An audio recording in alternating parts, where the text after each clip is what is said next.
Hello everyone, আসসালামু আলাইকুম। Math first পেপারের হচ্ছে সিকিউ পার্টটা সলভ করব। এখানে হচ্ছে কোশ্চেনে টাইপিং মিস্টেক ছিল, তো ওগুলো হচ্ছে আমি দেখাই দিছি। তো যা যারা হচ্ছে সলভগুলো মানে দেখা দরকার তারা হচ্ছে আমার ভিডিওটা দেখতে পারো। আমি এখানে সব ডিটেলসে বুঝিয়ে দিয়েছি, সমস্যা নেই, বেশি টাইম নিব না। তো একটু আমি হচ্ছে ফার্স্টে বুঝিয়ে দিই, এই জন্য চার্ট থেকে লিখে রাখছি। দেখো এখানে 1 নম্বরে যেটা দিছে আমাদের ম্যাট্রিক্সের প্রশ্ন। দেখো ম্যাট্রিক্সের প্রশ্ন আমার যেটা বলছে ফার্স্টে অবেদঘাতী, তো অবেদঘাতী শর্ত তো আমরা জানি যে b square equal to i হলে সেটা কি অবেদঘাতী ম্যাট্রিক্সের। তারপর এই দুইটা গুণ করবা, গুণ করার পরে আমাদের যেহেতু আই হয়েছে, আই মান কি 1 0 0 1 0 0 1, তিনটা হইলে ওটাও তো আই হয়। এটা কি 2 × 2 আইডেন্টিটি ম্যাট্রিক্স, তাহলে এটা কি অবেদঘাতী ম্যাট্রিক্স। তুমি এটা ক্যালকুলেটরের উপরে অ্যান্সার মিলাইতে পারো, সমস্যা নাই। দেখো আমরা নেক্সটে যাই। আচ্ছা নেক্সটে আমাদের প্রশ্নটা কি ছিল? প্রশ্ন বলছে যে এ ইনভার্স নির্ণয় করো। আচ্ছা এ ইনভার্স হচ্ছে দেখো সেম নির্ণয় করছি, নির্ণায়ক যেহেতু এ নট ইকাল টু জিরো তার কি এ ইনভার্স নির্ণয়যোগ্য। তারপর তুমি সহগুণক নির্ণয় করবা, প্লাস মাইনাস এভাবে করে করবা। অথবা তুমি চাইলে এভাবে -1 এর পাওয়ার, যেমন a1 মানে কি 1 + 1, তখন কি হয় জোর হয়, ওভাবে করেও করতে পারো, সমস্যা নেই। শর্টকাট হচ্ছে প্লাস মাইনাস। এখন দেখো সহগুণক ম্যাট্রিক্স বের করছি। তারপর আমাদের অ্যাডজয়েন্ট অফ ম্যাট্রিক্স মানে কি ট্রান্সপোজ মানে কি সারি কলাম এবং কলাম কি সারি। ওভাবে করার পর আমাদের ফাইনালি হচ্ছে ইনভার্স ম্যাট্রিক্সটা বের হয়েছে। এটা তুমি চাইলে ক্যালকুলেটরেও করতে পারো, শর্টকাট ওয়ে আছে। আচ্ছা ঘ নাম্বারে আমাদের একটা নির্ণায়ক দিয়েছে, দেখো যে কিউ ইকুয়াল টু জিরো হলে এলিমেন্ট +1 ইকুয়াল টু জিরো হলে যেখানে এলিমেন্ট অসমান। কমন একটা প্রশ্ন, আশা করি সবাই পারছো, এখানে সব কিছু দেওয়া আছে। এটা তো সবাই জানো যে সারি কলাম এক্সচেঞ্জ করলে মাইনাস চলে আসে, আবার ডাবল এক্সচেঞ্জ করলে প্লাস চলে আসে। তো ওই কাজটাই হচ্ছে আমরা এখানে করছি ম্যাথ মিলানোর জন্য। তারপর এখানে দেখো r1 = r1 - r2 করার পর ফাইনাল অ্যান্সার আমাদের এখানে কি আসছে, যে এলিমেন্ট +1 ইকুয়াল টু জিরো। ঠিক আছে, তো এটা একটু হাইলাইট করে দিই আমি। আশা করি পারছে সবাই। আচ্ছা নেক্সটে যাই। নেক্সটে দেখো এখানে আমাদের ক নাম্বার কি বলছে, যে এবিসি ত্রিভুজের ক্ষেত্রফল নির্ণয় করো। আচ্ছা দাঁড়াও একটু, হ্যাঁ। তো এবিসি ত্রিভুজের আমাদের কি বলছে, ক্ষেত্রফল নির্ণয় করতে বলছে। এটাও খুব সহজ। ফার্স্টে হচ্ছে আমি দেখো নর্মাল যে প্রসিডিউর ওইভাবে করছি। এটা ওই যে বইয়ে যে সূত্রটা দেওয়া আছে ওইভাবে আমরা করলাম। তো তোমাদের সুবিধার্থে আমি অল্টারনেট যে ওয়ে সেটাও আমি দেখাই দিছি, যে কি অল্টারনেট ওয়ে। এই বিন্দুগুলো হচ্ছে ফার্স্টে আমরা লিখবো এবং যেটা আছে ওটা আবার রিপিট করে আমরা আরেকবার লিখবো। তারপর কি করবো, আমরা ফার্স্টে হচ্ছে এইভাবে যাবো, হ্যাঁ তোমরা আশা করি জানো এইভাবে যাবো। তারপর মাইনাস করার পর আমাদের এইভাবে যেতে হবে। এটা খুব ইজি, তো এটা করলে হবে, এটা করলে হবে, ফুল মার্কস পাওয়ার সমস্যা নেই। তারপর খ নম্বরে বলছে সি বিন্দু থেকে এ বি এর অঙ্কিত লম্বের পাদবিন্দু নির্ণয় করো। এটা খুব সহজ ছিল, জাস্ট ছেদ বিন্দুটা তোমাদের হচ্ছে আইডেন্টিফাই করতে হবে। আচ্ছা এবার হচ্ছে আমাদের লম্বরেখার সমীকরণ নির্ণয় করতে হবে, এবং লম্বরেখার সমীকরণ কি হয়, শক চেঞ্জ হয় না, প্লাস কে আসবে, এবং কেটা কি দেখো সি বিন্দুগামী। ঠিক আছে, আমাকে কোশ্চেনে বলে দিচ্ছে, তাহলে সি বিন্দুটা গামীটা বসাবো। বসানোর পর আমরা হচ্ছে আর একটা ইকুয়েশন বের করবো। এরপর দুইটা আমরা সলভ করবো। সলভ করার পর এক্স এর একটা মান বেরোলো, ওয়াই এর মান বেরোলো, ওইটাই কি লম্বের পাদবিন্দু। তো এটা তোমরা শর্টকাটে মনে রাখতে পারো। দেখো শর্টকাটে এখানে দিয়ে দিয়েছি যে x1, y1 বিন্দু থেকে a x plus b y plus c equal to zero লম্বের পাদবিন্দু এইচ কে হইলে এইচ মাইনাস x1/a কে minus y1/b minus x n plus b y n plus c divide by a square plus y b square. দেখে রাখো একটু shortcut অনেক কাজের। ঘ নাম্বার বলছে কোন এসিবি কোণের সমদ্বিখণ্ডক নির্ণয় করো। এটা দেখো এটা হচ্ছে আশা করি পারছো তোমরা। এখানে হচ্ছে ওই যে সি এ রেখার সমীকরণ বের করবা, সিবি রেখার সমীকরণ বের করবা। আশা করি সমীকরণ বের করতে তোমরা পারবা। যেমন সমীকরণের আমরা অনেকভাবে বের করতে পারি, যেমন কি y - y1 divided by x - x1, sorry y2 - y1 divide by x2 - x1, তারপর x - x1 divide by x1 - x2। ওই যে ওই দুই ডাবল ফর্মুলাটা ওটা দিয়েও করতে পারো, অন্যভাবে করতে পারো, সমস্যা নেই। x/x/a ওভাবে করতে পারো। তারপরে ওই যে সূক্ষ্মকোণে ওই যে সমদ্বিখণ্ডকের যে সূত্র প্লাস মাইনাস, তো এখানে প্লাস মাইনাসের কাহিনী আছে। তো ফার্স্টে আমরা তো এটা করলাম, ঠিক আছে। একবার বি বিন্দু দিয়ে করব, বি বিন্দু দিয়ে করার পর আমার কত আসছে, প্লাস আসছে, আবার কি আসছে, মাইনাস আসছে। তো এখানে লিখে দিছি। অনেক হচ্ছে এখানে অ্যান্সার বের করে দিবা, কিন্তু না, তোমার আরো করতে হবে। যেহেতু বিপরীত বিন্দু বসালে চিহ্ন বিপরীত মানে কি প্লাস আসে আবার মাইনাসও আসছে, তাই সূত্রের মাইনাস লিখলে আমরা অন্তর এই খণ্ডকের সমীকরণ পাবো। তারপর তোমার কি করতে হবে, এই যেখানে আছে ওটা কি আমাদের প্লাস বি নিয়ে করতে হবে, ঠিক আছে। তারপর এখানে দেখো ফাইনাল অ্যান্সার হচ্ছে এইটা। এইটা আন্ডারলাইন করে দিই, দেখুন সলভগুলো। আচ্ছা নেক্সটে যাই আমরা। এটা মেবি হচ্ছে 3 নাম্বার, ঠিক আছে। সরি, এটা হচ্ছে কত, 3 নাম্বার, বৃত্ত থেকে আসছে। আর হচ্ছে ভেক্টর ডট গুণ, এই ডট বি ইকুয়াল টু 0, দুইটা ভেক্টর পরস্পর লম্ব হইলে ডট গুণফল আই এর সাথে আই আই কে আবার সব গুণ, তারপর জে সাথে জে, তারপর কে সাথে কে করে ইকুয়াল টু 0 করে বের করবা। তারপর আমাকে বলছে খ নাম্বারে যে ডি বিন্দু হতে স্পর্শকের সমীকরণ নির্ণয় করো। তো সেম হচ্ছে আমাদের এটাকে সিম্পলিফাই, অনেকে হয়তো বা 2 দিয়েই করছো, কিন্তু না, এটা সিম্পলিফাই ফরম্যাটে নিতে হবে, ঠিক আছে। তারপর তুমি সি কেন্দ্র কি -2 দ্বারা ভাগ করবা এক্স এর সহগকে, আর ওয়াই সহগকে -2 দ্বারা ভাগ করবা, করলাম। তারপর আর equal to √g² plus f square minus c, এইটাই তো জি আর এফ কি, ওইটাই তো কেন্দ্র বলি আমরা -g, -f।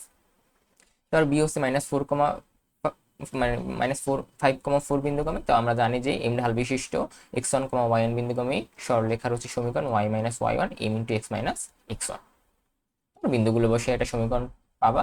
দেন এটা সি বিন্দুগামী এবং এটা কি এক নং এর লম্ব দূরত্বের ব্যাসার্ধ কি সমান হবে। তারপর এই লম্ব দূরত্ব বসে ব্যাসার্ধ বসে ক্যালকুলেশন করে এর মান 0 আসবে, আবার এর মান -3/4 আসবে। এটা আন্ডারলাইন করে দিই।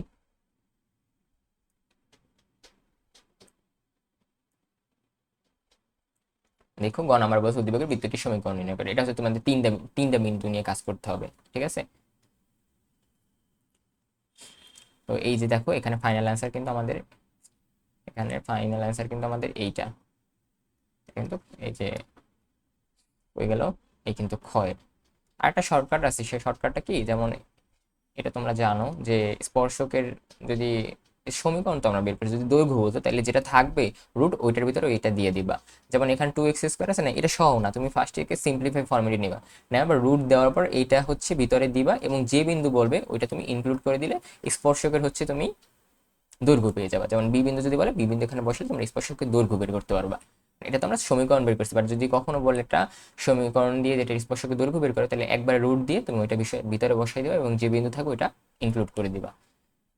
ঘ নাম্বারে বলছিলাম না, তিনটা মানে ভিতরে তিনটা বিন্দু দিয়ে যায়, তাহলে তুমি একটা ধরে নেবা।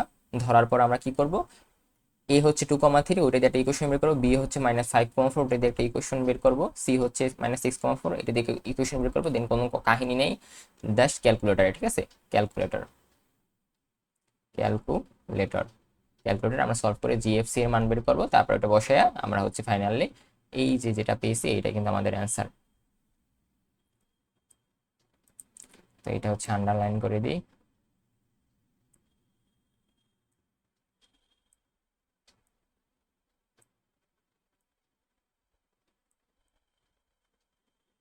আর হচ্ছে অল্টারনেটিভ আর একটা ওয়েও দিয়ে দিছি, ওইটা একটু দেখো। এখানে অল্টারনেটিভ একটা ওয়ে দিছি, তোমার জ্যামিতিক ওয়েতেও করতে পারো, আশা করি অনেক করতে পারে, বলা তো জানে, তার জন্য দিয়ে দিছি। যেমন এবি ও বিসি জ্যা এর লম্ব সমদ্বিখণ্ডক রেখার সমীকরণ বের করে তাদের ছেদ বিন্দুর থেকে কেন্দ্র এবং যে কোনো বিন্দুর দূরত্ব থেকে ব্যাসার্ধ বের করেও তোমরা করতে পারো। এভাবে করলে ভুল কম হয় আর কি। এই প্রসিডিউরও করতে পারো, ঠিক আছে, অল্টারনেটিভ ওয়ে। এটা 4 নাম্বার। 4 নাম্বারে হচ্ছে ক নাম্বারে হচ্ছে ওই যে ভাওয়েল হচ্ছে 3টা, আইইও কনসোনেন্ট 5টা। তারপর হচ্ছে ওই যে তোমার নির্ণয় সাধারণ সংখ্যা 8 ফ্যাক্টোরিয়াল/5 ফ্যাক্টোরিয়াল। একটু ক্যালকুলেশন করে ফাইনাল অ্যান্সার কত, 336।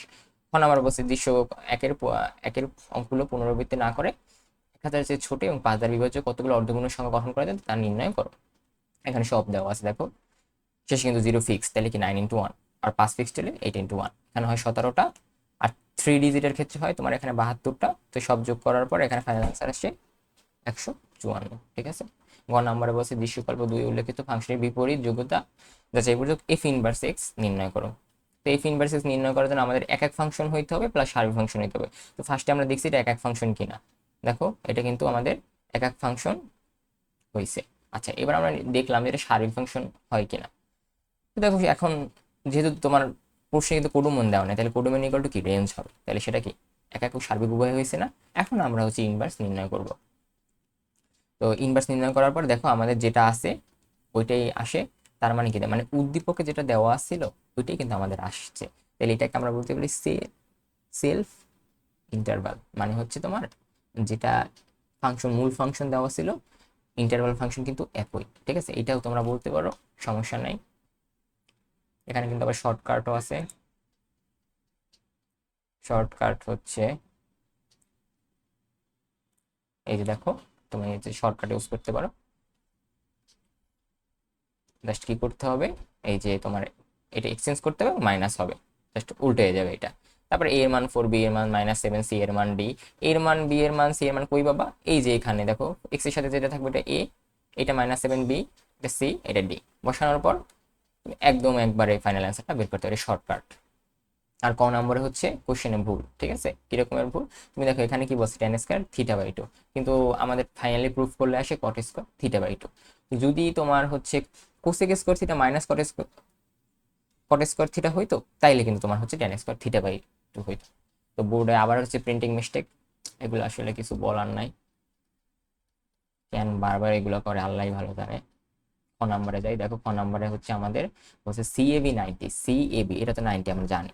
সিএবি 90 ডিগ্রি হলে উদ্দীপকের চিত্র হতে গাণিতিক দাগাঙ্কিত, দাগাঙ্কিত মানে কি, এই যে এইটা দাগাঙ্কিত অংশের ক্ষেত্রফল নির্ণয় করো। তো দেখো আমি সিএবি 90, তারপর হচ্ছে AB equal to AC √t, মানে √2, তারপর পিথাগোরাস দিয়ে হচ্ছে বিসির মানটা বের করছি, তারপর অর্ধবৃত্তের ব্যাসার্ধ যে আর, এটা হচ্ছে 1, বিডিসি অর্ধবৃত্তের ক্ষেত্রফল মানে πr²/2 হবে, তারপর ত্রিভুজ ও এ বি এর ক্ষেত্রফল সব করছি, তারপর সিইএবি, ঠিক আছে, সিইবি এখানে সিইএবি, ঠিক আছে, এই পুরোটা। তো এইটার আমরা ক্ষেত্রফল বের করছি 1/4 পাই এসি স্কোয়ার, π/2 বর্গ একক। তারপর হচ্ছে মার্ক করা অংশের ক্ষেত্রফল কি করব, বিডিসি প্লাস সিএবি মাইনাস সিইএবি। আমি এখানে চিত্রটা আঁকে দিয়েছি, দেখো এই বি ডি সি, এই কিন্তু নীল অংশটা, ঠিক আছে, প্লাস সিএবি, এই কিন্তু তোমার হচ্ছে হলুদ অংশটা, মাইনাস সিইএবি, সিইএবি, তাইলে এই পুরোটা থেকে মাইনাস করলে কিন্তু আমাদের এই যে ব্লু অংশটা চলে আসে। আমি কি বুঝাইতে পারছি? আশা করি বুঝছো, একটু দেখলে তোমাদের জন্য চিত্রটা হচ্ছে আমি আইকা দিছি, ঠিক আছে। তো একটু দেখো, এটা হচ্ছে মার্ক করে দিই। আচ্ছা নেক্সটে যাই, নেক্সট হচ্ছে গ নাম্বারটা, দেখো গ নাম্বারের আশা করি এই যে ব্যবধি যেটা দেওয়া আছে ওইটা আমি হচ্ছে বৈশিষ্ট্য তোমার ছক করে লিখে দিছি, একটু পড়ো জাস্ট পড়লেই বুঝবা, ঠিক আছে। আমি ওইভাবে লিখে দিছি সবকিছু, যে কস পজিটিভ হয় চতুর্থ চতুর্ভাগে, তারপর হচ্ছে ব্যবধিটা আমরা হচ্ছে এইভাবে ডিফাইন করে তোমরা যদি ছক আঁকো তাহলে হচ্ছে ফুল মার্কস পাবা, সমস্যা নেই। আর এইভাবে লেখচিত্রটা কিভাবে দেখাবা, দেখো লেখচিত্রটা দেওয়া আছে এখানে, এই যে -π/4 থিটা 0, 1 π/4 থিটা, এভাবে যদি লেখচিত্র দেখাইতে পারো তাইলে হচ্ছে একদম মার্কস খুব ভালো হবে আশা করি। এটা বারবার ডিস্টার্ব করতেছে,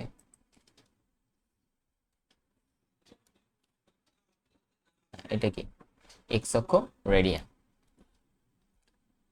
তারপরে এখানে লেখচিত্রের বৈশিষ্ট্য দেখো, সর্বোচ্চ সর্বনিম্ন মান গ্রাফটি y অক্ষের 1 বিন্দুতে কিন্তু সর্বোচ্চ এবং -1 বিন্দুতে সর্বনিম্ন মানে পৌঁছায়, ঠিক আছে।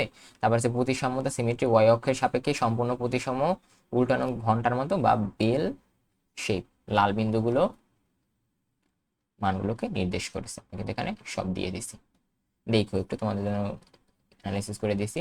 তারপর হচ্ছে এই যে ম্যাথটা, এই ম্যাথটা দুই ভাবে করতে পারো, ত্রিভুজাকেও করতে পারো, তুমি ডিরেক্ট ফর্মুলা দিয়েও করতে পারো, যেভাবে করো মার্কস পাওয়ার সমস্যা নাই। খ নাম্বারে দেখো সব দিয়ে দিছি, একটু পড়ো, পি প্লাস কি মানে ত্রিভুজের 3 কোণের সমষ্টি কত, 180 ডিগ্রি, বুঝছো। তারপর আমরা কি করলাম, কটের সূত্রটা নিলাম, সেকেন্ড চতুর্ভাগে কট কি নেগেটিভ, তো এইটা আমরা পেলাম। এরপর আমাদের দেখো এখান থেকে আমরা পাইছি কত, ক্যালকুলেশনটা 1 পাইছি। তো অনেকে আবার এখানেই অ্যান্সার লিখে দেবে, কিন্তু এখানে অ্যান্সার লিখলে হবে না, তোমাদের আরো সিম্পলিফাই করতে হবে।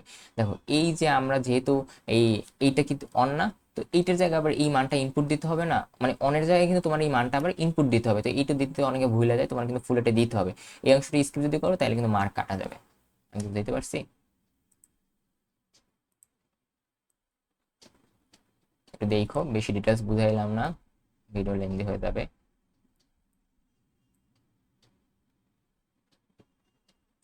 এটা হচ্ছে ইরেজ করে দিই,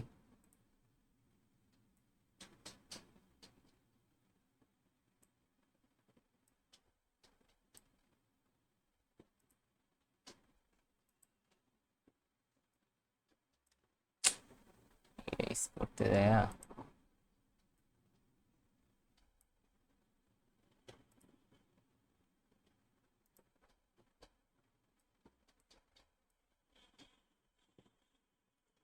হ্যাঁ এইবার ঠিক আছে, আমরা নেক্সটে যাই। এখন নেক্সটে এই যে গ নাম্বারে সবই দেওয়া আছে, বিটা প্লাস থিটা মানে 90 ডিগ্রি মাইনাস আলফা, এটা কিন্তু তোমার হচ্ছে কি সাইনের সূত্র, ঠিক আছে। এটা কি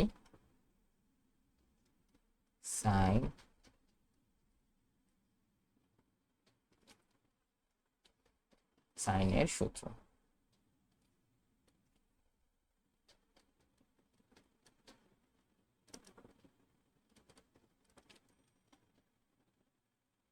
ডিটেলসে দেওয়া আছে সব, একটু দেখো। আচ্ছা, নেক্সটে যাই। নেক্সটে দেখো 7 নাম্বারটা ব্যাখ্যা। এই যে y minus beta equal to a ধরে নিয়েছি, তাহলে ওয়াই টেন্স টু বিটা হলে এস টেন্স টু জিরো। তো এটা তোমরা শর্টকাটেও করতে পারো, ওই যে মূল নিয়মের অন্তরীকরণ অনুযায়ী ওভাবে করলেও হবে, সমস্যা নেই। হতে বলছে যে y equal to e to the power f of x. এখানে বোর্ডে ভুল আছে, ভুল বোর্ডে কোশ্চেনে মিস্টেক ছিল, যারা করছো ফুল মার্কস পাবা যেভাবেই করো। দেখো আমি এখানে সব ডিটেলস বলে দিছি, মানে কি আমরা যদি টু ট্যান ইনভার্স মানে এইটাকে তো আমরা direct to tan inverse x লিখতে পারি। তো ওইভাবে করলে আমাদের যে অ্যান্সার আসে ওইটা মানে উদ্দীপক আবার দেওয়া নাই। দেখো ওইভাবে করলে আমাদের 2x - 2 ইন্টু ওয়াই ওয়ান আসে, ঠিক আছে। কিন্তু ওখানে দেওয়া আছে কি 2x - 1, তো প্রশ্নে দেওয়া ছিল কিন্তু 2x - 1। তো ওইভাবে করলে আমাদের কিন্তু হবে না, আমাদের মানে ম্যাথ মিলে না। কিন্তু দেখো আমি এখানে আবার একটু ব্যাখ্যা লিখে দিয়েছি, যে যদি প্রশ্নে y equal to e to the power half of x থাকতো, তাইলে আবার তোমার বোর্ডে যেভাবে দেওয়া আছে ওইভাবে মিলতো। এটা খেয়াল রাখো। আর সলভটা আমি দিয়ে দিছি যে তোমার হচ্ছে এখানে কিভাবে কিভাবে করতে হবে। আচ্ছা, এটা না তো যেভাবে তোমার আবার ইউবি অ্যাপ্লাই করে ফাইনাল অ্যান্সার কিন্তু তুমি এইটা পাবা, ঠিক আছে। আর ঘ নাম্বার হচ্ছে ক্রমবর্ধমান তা নির্ণয় করো। এখানে এটা হচ্ছে ক্রমবর্ধমান মানে কি কার্ভ উপরের দিকে উঠে না, তাহলে উপরের দিকে উঠে মানে হচ্ছে এই কন্ডিশন এভাবে লিখবা। তারপর হচ্ছে এটা ব্যবধি দেওয়া ছিল, ইউভি অ্যাপ্লাই করছি, u d d x of v plus v d d x of u. এটা কেউ ধরছি, তাহলে u d d x of v plus v d d x of u. তারপর ইউকে রাখলাম, এক্স স্কোয়ারে ডিফারেন্সিয়েশন করলে টু এক্স হয়, তাহলে এটাকে আমরা পুরোটাকে এক্স স্কোয়ার বলছি, ওটা রাখবো, মানে টু সামনে আসবে, আর এটাকে ডিফারেন্সিয়েশন করবো, এক্স থ্রি করলে আবার কি হয় 1 হয়, এটা থাকবে। তারপর হচ্ছে কিউব, ঠিক আছে। এক্স কিউব ডিফারেন্সিয়েশন করলে আমরা কি জানি হয় 3x², তাহলে 3 যেটাকে বললাম এক্স ওটা আবার থাকবে, এবং এটাকে 2 হয়ে যাবে, কেন, কারণ n ইন্টু এক্স এর পাওয়ার n-1। তো ওভাবে করার পর আমাদের দেখো ফাইনাল আনসার কমন নেওয়ার পর এটা আসে। এখন এটা ব্যবধির মধ্যে, সুতরাং যেহেতু বর্গ রাশি এবং -1 থেকে বড়, এবং সেটাকে তৃতীয় চতুর্ভাগে অবশ্যই কি ধনাত্মক হতে হবে। তারপর শর্তটা এখানে লিখে দিয়েছি 1/5 এর থেকে বড়। উদ্দীপক আবার কিন্তু এক্স এর সর্বোচ্চ মান মানে 3 থেকে, মানে এক্স এর মান কিন্তু 3 থেকে ছোট। তাহলে এই রেঞ্জে থাকলে যেহেতু সমান সহ আছে, তাহলে কিন্তু থার্ড ব্র্যাকেট হবে, ঠিক আছে, থার্ড ব্র্যাকেট হবে। দেখো নেক্সটে গ্রাফ আছে মেবি একটা, আচ্ছা এই আনসার দিলাম।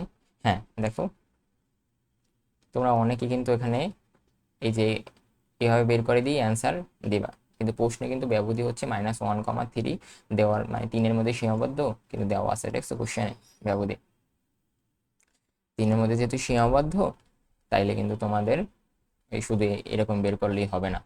আর গ্রাফটা কি হইতে পারে, গ্রাফটা আমি এখানে দিয়ে দিছি, তোমরা ডিসমসেও দিতে পারো।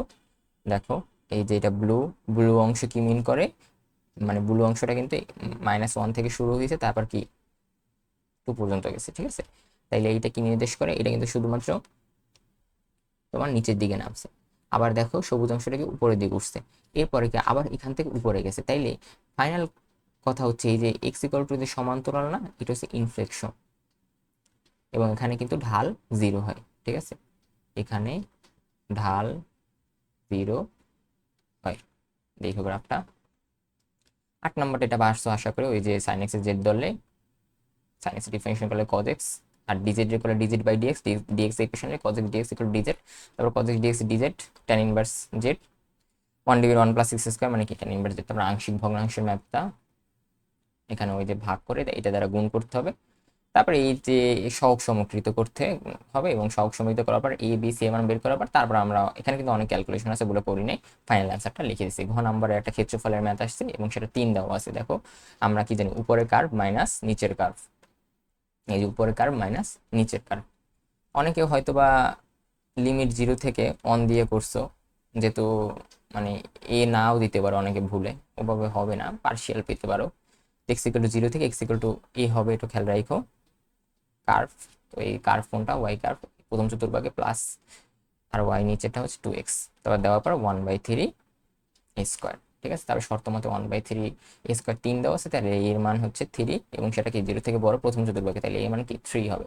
এটা শর্টকাটও আছে, Y square equal two 4x এবং ওয়াই ইকুয়াল টু mx। এটা যদি মূল বিন্দুগমের সরলরেখা হয়, তো area shortcut 8a² divide by 3m cube.